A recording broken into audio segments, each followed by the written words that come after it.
DCB മീഡിയയുടെ പുതിയൊരു വീഡിയോയിലേക്ക് സ്വാഗതം. സംസ്ഥാനത്ത് അനർഹമായി ക്ഷേമ പെൻഷൻ വാങ്ങുന്നവർക്കെതിരെ സംസ്ഥാന സർക്കാർ പുതിയ പരിശോധനാ നടപടികൾ ഡിസംബർ മാസം മുതൽ ആരംഭിച്ചിരിക്കുകയാണ്. അതോടൊപ്പം ക്രിസ്മസ് പ്രമാണിച്ച് ഡിസംബർ മാസത്തെ ക്ഷേമ പെൻഷൻ വിതരണവും നേരത്തെ ആക്കുകയാണ്. ഇതിനായി 1500 കോടി രൂപ സർക്കാർ കടമെടുക്കുന്നു.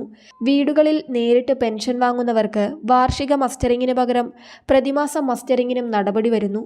വിശദ വിവരങ്ങളിലേക്ക് കടക്കുന്നതിന് മുൻപായി ചാനൽ ആദ്യമായി കാണുന്നവർ സബ്സ്ക്രൈബ് ചെയ്യുക, വീഡിയോ ലൈക്ക് ചെയ്ത് സപ്പോർട്ട് തരിക. ഫേസ്ബുക്കിൽ കാണുന്നവർ പേജ് ഫോളോ കൂടി ചെയ്യുക.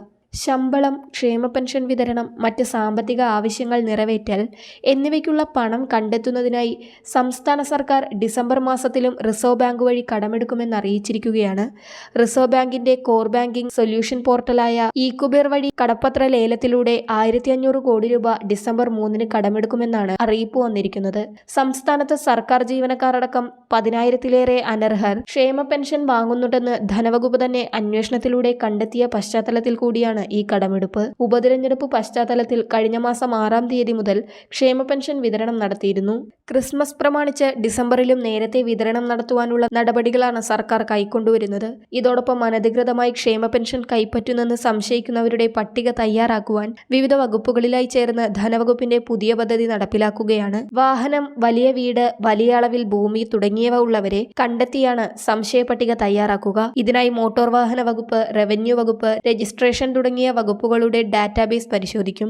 ആദായ നികുതി വകുപ്പിൽ നിന്നും വിവരം തേടും. ഇതിനായി മുഖ്യമന്ത്രി തന്നെ ഇൻകം ടാക്സ് വകുപ്പിന് കത്ത് നൽകും. പെൻഷൻ ഗുണഭോക്താവിന്റെ ആധാർ, മൊബൈൽ നമ്പർ എന്നിവ നൽകിയാണ് പരിശോധന നടത്തുക. ഇത്തരത്തിൽ തയ്യാറാക്കുന്ന സംശയ പട്ടിക തദ്ദേശ സെക്രട്ടറിമാർക്ക് കൈമാറും. അവർ തദ്ദേശ സ്ഥാപനത്തിലെ മറ്റു ഉദ്യോഗസ്ഥരുടെ സഹായത്തോടെ നേരിട്ട് ഗുണഭോക്താവിന്റെ വീട്ടിലെത്തി പരിശോധന നടത്തി റിപ്പോർട്ട് സമർപ്പിക്കണം. ഇതിന്റെ അടിസ്ഥാനത്തിൽ സംശയ പട്ടികയിലുള്ള ആൾ അനർഹനാണെന്ന് കണ്ടെത്തിയാൽ ക്ഷേമ പെൻഷൻ വിതരണം നിർത്തലാക്കും. ഇതുവരെ അനധികൃതമായി കൈപ്പറ്റിയ പെൻഷൻ തിരികെ ഈടാക്കുന്നതടക്കമുള്ള നടപടികളും കൈക്കൊള്ളും. ക്ഷേമ പെൻഷൻകാർ മരിച്ചാൽ ഉടൻ പെൻഷൻ വിതരണം നിർത്തലാക്കുന്നതിനും തദ്ദേശ വകുപ്പിനോട് ആവശ്യപ്പെട്ടിട്ടുണ്ട്. ഇതിനായി ഇനി മുതൽ മരണം രജിസ്റ്റർ ചെയ്യുമ്പോൾ ആധാറും വാങ്ങണം. ഈ ആധാർ നമ്പർ ഉപയോഗിച്ച് മരിച്ചയാൾ ക്ഷേമ പെൻഷൻ വാങ്ങുന്ന ആളാണോ എന്ന് സേവന സോഫ്റ്റ്വെയറിൽ പരിശോധിക്കണം.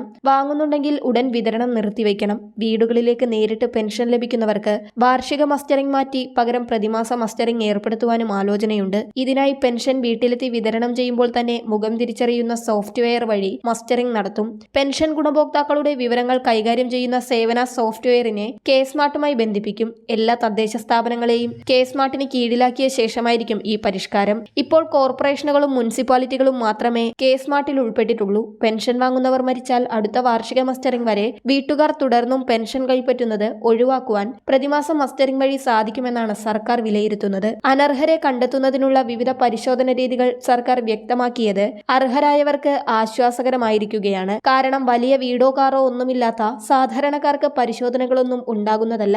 ആദായ നികുതി അടക്കുന്നവർക്കും കാറും വലിയ വീടുമൊക്കെയുള്ളവർക്ക് മാത്രമേ വീടുകളിൽ ഉദ്യോഗസ്ഥരെത്തിയുള്ള പരിശോധന ഉണ്ടാവുകയുള്ളൂ. ഡിസംബറിലെ ക്ഷേമ പെൻഷൻ വിതരണത്തിന് 10 ദിവസത്തോളം എടുക്കുമെന്നതിനാൽ 15-ാം തീയതിയോടെ പെൻഷൻ വിതരണ അറിയിപ്പ് എത്തുമെന്നാണ് കരുതുന്നത്. വിതരണ ഉത്തരവ് വന്നാലുടൻ നിങ്ങളുമായി ഷെയർ ചെയ്യുന്നതാണ്. വരും ദിവസങ്ങളിലെ ക്ഷേമ പെൻഷൻ അറിയിപ്പുകൾക്കായി ചാനൽ സബ്സ്ക്രൈബ് ചെയ്യുക.